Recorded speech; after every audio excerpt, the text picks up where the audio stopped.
Santé publique. On en a discuté ce matin un peu à la période de questions. Et on ne chicanera pas sur l'ampleur de la coupure. 24 millions l'an dernier, 5 millions cette année. 7 7,3 dit la ministre. Nous, on utilise le chiffre de 30 puis c'est les directions de la santé publique qui sont coupées, mais peu importe l'ampleur de la coupe. Je connais quelqu'un qui disait, avec beaucoup de justesse, il y a un tout petit peu plus qu'un an, que de penser d'augmenter le budget de la santé de seulement 3 c'était irréaliste.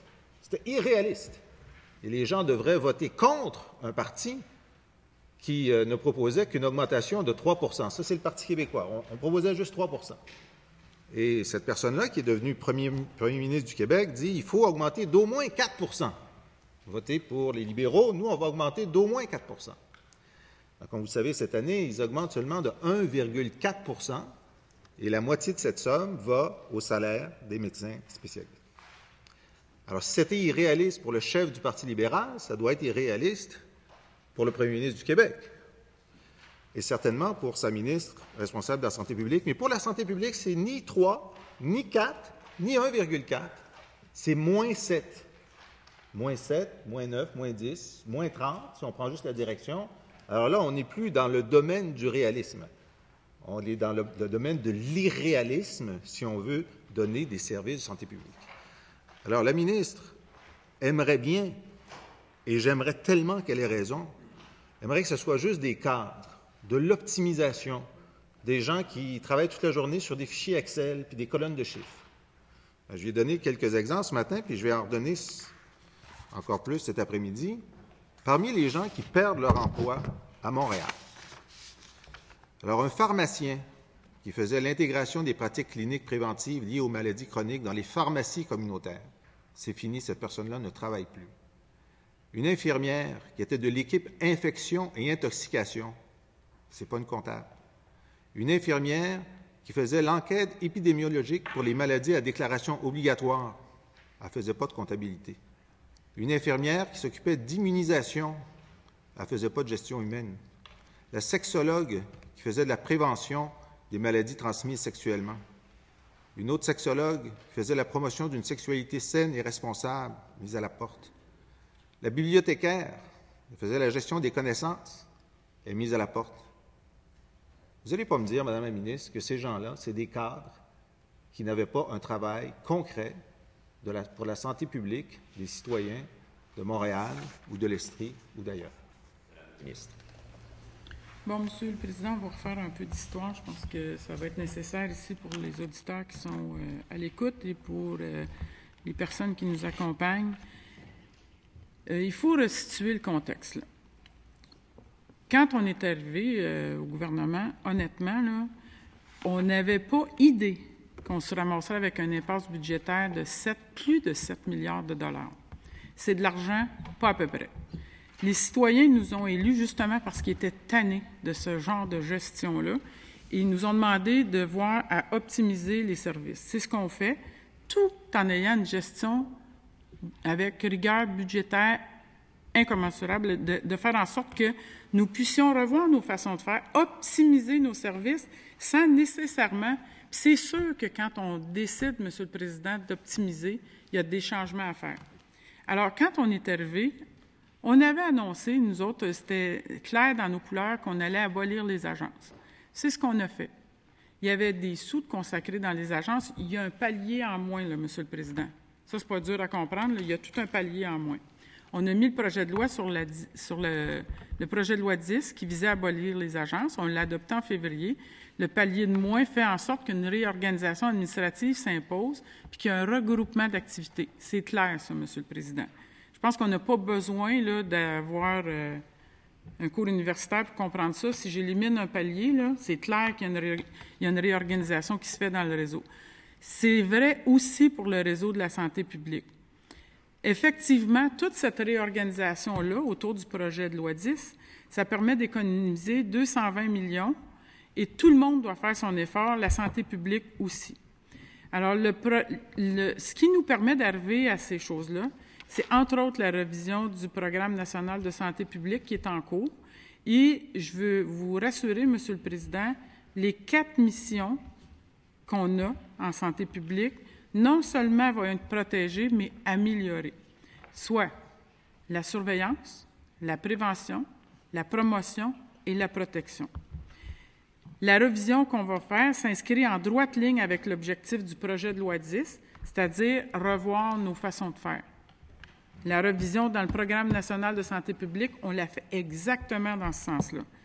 Tous les services, Monsieur le Président, vont être protégés, mais il est clair qu'il faut faire différemment et il faut faire plus efficacement.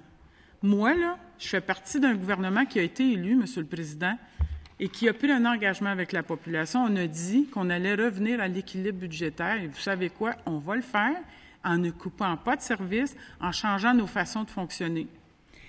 Il est clair que j'ai le même souci que mon collègue de Rosemont, c'est d'investir en prévention. Ça, c'est clair. Puis je ne pense pas qu'ici, dans la salle, il n'y a aucun élu, honnêtement, qui ne veut pas agir en prévention.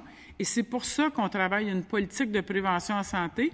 Et dans les semaines qui viennent, le député de Rosemont saura sûrement applaudir des gestes qu'on va faire, qu'on va présenter, et ça va représenter très bien mon engagement en prévention. Malheureusement, je ne peux pas lui dire tout ça aujourd'hui parce qu'on travaille encore sur la finalité de certains projets. Mais, Monsieur le Président, je souhaite qu'il puisse applaudir quand on aura la chance de lui rendre compte de ce que nous avons l'intention de faire dans les semaines qui viennent. Si, collègue de Rosemont, pour encore 2 minutes 25. J'applaudirai à chaque réinvestissement dans la santé publique. Ça, je peux vous assurer de ça. Mais je ne peux pas applaudir quand vous mettez à la porte des infirmières, des sexologues, des nutritionnistes, des kinésiologues, des bibliothécaires. Et ce sont des gens qui donnaient des services. Maintenant, le Devoir nous apprenait récemment qu'il y avait dans le nombre des réformes que le ministre de la Santé veut apporter, disait-il, un travail juridique d'envergure sur la loi de la santé publique. Et dans la loi de la santé publique, l'article 373 dit que le directeur de la santé publique est responsable dans sa région d'informer la population de l'état de santé général, des problèmes de santé prioritaires, les groupes vulnérables, les facteurs de risque, identifier les situations susceptibles de mettre en danger la santé. C'est ce qui fait qu'ils ont le droit de dire qu'un casino, ça va avoir des impacts de santé, puis qu'un oléoduc, ça va avoir des impacts de santé, ou de l'amiante, ça a des impacts de santé. Puis des fois, les gouvernements n'aiment pas entendre ça. Alors, je suppose que c'est pourquoi, en plus des infirmières, des sexologues, il y a des politologues, des psychologues, des urbanistes qui sont mis à la porte aussi parce qu'ils écrivaient ce genre de rapport-là. Alors, la question que j'ai à vous poser dans les secondes qui restent, c'est avez-vous l'intention de modifier le mandat du directeur de la santé publique pour restreindre, encadrer, baliser sa capacité de donner des avis publics sur la santé publique? Madame la ministre. Monsieur le Président, il n'est aucunement question de restreindre d'aucune façon que ce soit le travail des directeurs de santé publique. Et à preuve, vous irez voir ce que j'ai annoncé pour le Plan Nord, le projet qu'on a annoncé d'évaluation d'impact sur la santé. Si je n'avais pas l'intention d'entendre ce que les directeurs de santé publique et les analystes peuvent nous fournir comme documentation, j'aurais certainement pas mis en place ce projet pilote-là qui me tient grandement à cœur pour les populations nordiques. Ce que j'ai le goût aussi de faire, Monsieur le Président, parce que dans le précédent préambule, peut-être j'ai mal compris, j'ai sûrement mal compris, mais j'ai entendu le député de Rosemont parler de 24 millions coupés l'année dernière. Je veux juste lui dire qu'il n'y a eu aucune coupure en santé publique l'année dernière. Je veux aussi lui dire qu'aucunement la mission de la santé publique a été changée et ce qu'on fait, c'est vraiment une restructuration, une façon différente de travailler. Je vais vous donner un exemple. J'y ai parlé du dépliant de l'allaitement, ça fait une couple de fois, mais je vais y en donner un autre. Ici, pour préciser que nous sommes sur le temps donc, du gouvernement, juste pour ce coup-là, oui, pour tout le monde. Alors, poursuivez, je pense que j'ai le consentement des collègues. Merci. Mais juste ici, pour votre gouverne, j'ai un dépliant sur les punaises de lit de la région de la capitale nationale, qui a été conçu par un fonctionnaire, qui a été imprimé à grand déploiement. Ici, j'ai un autre dépliant sur les punaises de lit, qui a été conçu par l'Agence de la santé et des services sociaux de Montréal. Mais d'après moi, les punaises de lit sont pareilles à Montréal qu'à Québec. Là, mais il y a un autre dépliant qui a été conçu par un autre fonctionnaire imprimé à grand déploiement. Mais savez-vous quoi? J'en ai un autre. Et c'est comme ça pour toutes les informations qui peuvent être transmises, Monsieur le Président. Ça, là, à travers toutes les mesures, que ce soit l'allaitement, là, je vous parle de punaises de lit, puis je pourrais vous parler de multiples autres choses. Ces choses-là, administrativement parlant, vont être faites au national, distribuées à travers tous les centres de santé publique, mais aucunement, Monsieur le Président, il est question de museler des directeurs de santé publique et de ne pas les laisser faire leur travail qui est de la prévention, leur travail qui est de fournir des avis. Il n'est aucunement question de faire des changements dans leur mission. J'ai aucune intention à ce niveau-là.